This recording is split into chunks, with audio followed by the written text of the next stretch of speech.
that is Islam. To submit to Allah subhanahu wa ta'ala and to be happy with His qadr. The Prophet says in the authentic hadith, Sahih al-Tirmidhi, من سعادة ابن آدم رضاه بما قسم الله ومن شقاوة ابن آدم سخطه بما قضى الله. So the hadith is in Sahih al-Tirmidhi. The Prophet says, if you are pleased and happy with the qadr of Allah subhanahu wa ta'ala, then Allah subhanahu wa ta'ala will be happy with you. But if you are displeased and you protest the qadr of Allah subhanahu wa ta'ala, then Allah subhanahu wa ta'ala will be displeased with you. At the end of the day, if something happens to you, good or bad, and you protest and you question Allah subhanahu wa ta'ala, why did you do this to me? This will never change anything. Okay, so if you lost a beloved one, your dad died, or something happened, you got fired, and you protest, you ask Allah subhanahu wa ta'ala, why did you do this to me? This will not change anything. The fact that it happened, khalas. What you can do is make dua to Allah subhanahu wa ta'ala to change it. Nabi sallallahu alayhi wa sallam says in the hadith, Sahih al-Tirmidhi, مَنْ رَضِيَ فَلَهُ الرِّضَى وَمَنْ سَخِطَ فَلَهُ السُّخْطُ. If you are happy with the qadr of Allah subhanahu wa ta'ala, Allah will be happy with you. He will be pleased with you. But if you protest, then Allah subhanahu wa ta'ala will be displeased with you. Why you should be happy with the qadr of Allah subhanahu wa ta'ala? Number one, because Allah subhanahu wa ta'ala knows and you don't know. Allah subhanahu wa ta'ala says it in Surah Al-Baqarah. وَعَسَىٰ أَن تَكْرَهُوا شَيْئًا وَهُوَ خَيْرٌ لَكُمْ وَعَسَىٰ أَن تُحِبُّوا شَيْئًا وَهُوَ شَرٌّ لَكُمْ. Maybe you will like something, but it is bad for you.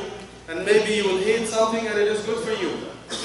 How many times before you get married, you are desperate to marry this sister or marry this brother, and you keep telling them because your dad is resistant, oh, he's from that country or whatever, he doesn't have a good job. No, I want to marry you somebody else. But you tell him, you know what, if you don't marry me, this guy, I'm going to jump off the, whatever. Then you are desperate. You end up marrying the guy, and he is crazy. The guy is crazy. Because we know, all of us, we all know, before marriage, the brothers and the sisters, they give the Oscars. MashaAllah, they're acting, sister, honey, after we get married, I'm going to take you to Mecca, we'll do a Hajj together in Rajab, all this stuff. There's no Hajj in Rajab, but the sister, she's blinded by love. And the same thing happens to the sister. Brother, after we get married, I'm going to wake you up all night to pray, to pray Taraweeh. There's no Taraweeh except in Ramadan. But high expectations. And after they get married, he never thinks about going for the Hajj, and she never wakes up even for Fajr. But high expectations. So Allah subhanahu wa ta'ala knows and you don't know. So this is the first reason. So you have always to accept. Also, the second reason, Allah subhanahu wa ta'ala lets some things happen to you to test your iman. Because sometimes, if someone is not practicing Islam or someone just accepted Islam, and they start to try to be a good Muslim, then all of a sudden bad things happen to them. And they keep asking, why do bad things happen to good people? Before Islam, I was living a happy life, I was living like a king.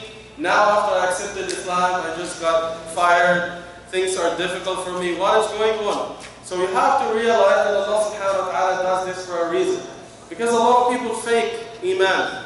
Once they are put in the test, now the true color shows. And Allah says it in the Quran in Surah Al-Ankabut, أَحَسِبَ النَّاسُ أَن يُتْرَكُوا أَن يَقُولُوا آمَنَّا وَهُمْ لَا يُفْتَنُونَ وَلَقَدْ فَتَنَّا الَّذِينَ مِن قَبْلِهِمْ فَلَيَعْلَمَنَّ اللَّهُ الَّذِينَ صَدَقُوا وَلَيَعْلَمَنَّ الْكَاذِبِينَ. Do people think when they say we are true believers that they will be left without being tested? Those before them were tested, so Allah subhanahu wa ta'ala will show you who is still in the truth and who is faking. This is the meaning of the ayah. Also, sometimes, and this happens all the time, Allah subhanahu wa ta'ala will take something from you to give you something better. It happens all the time. If they fire you, then Allah subhanahu wa ta'ala, maybe He keeps in store a better job for you. It happens all the time. Maybe your husband is giving you a hard time, and after you get a divorce, Allah subhanahu wa ta'ala will give you a better husband. It happens all the time.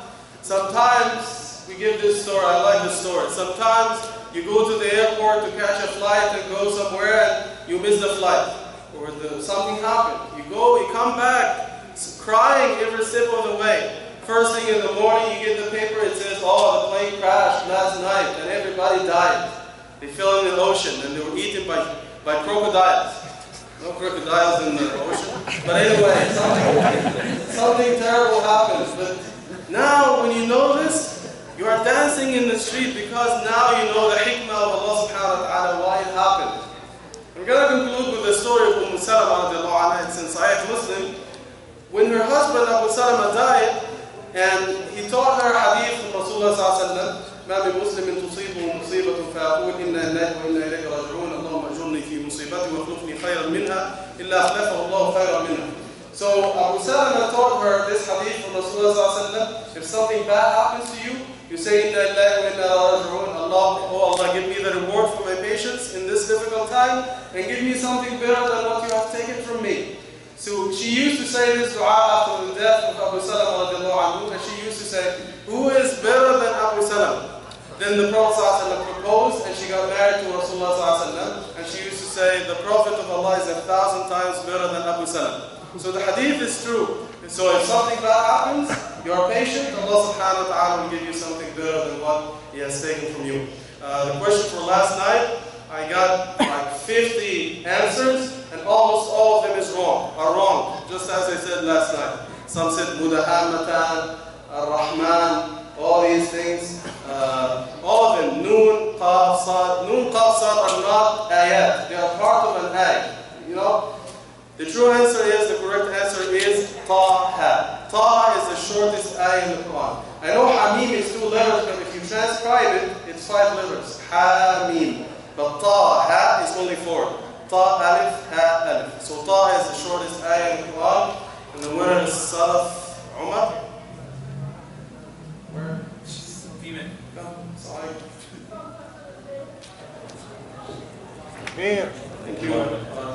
Thanks. He sent like 15 emails last night. So I know like, if he doesn't win, I'm going to be kidnapped or something. So the question for tonight is very simple, but it is very difficult. Allah subhanahu wa ta'ala in several ayat says that He created Adam from dust. In some other ayat He says from mud. In some other ayat from hamay masnoon. So from dust, mud and clay. So how do you reconcile? يعني كيف توفق بين خلق الإنسان من تراب من طين من حمى مسنون? How do you explain this? If you know the answer, email me at Imam Mustafa@gmail.com.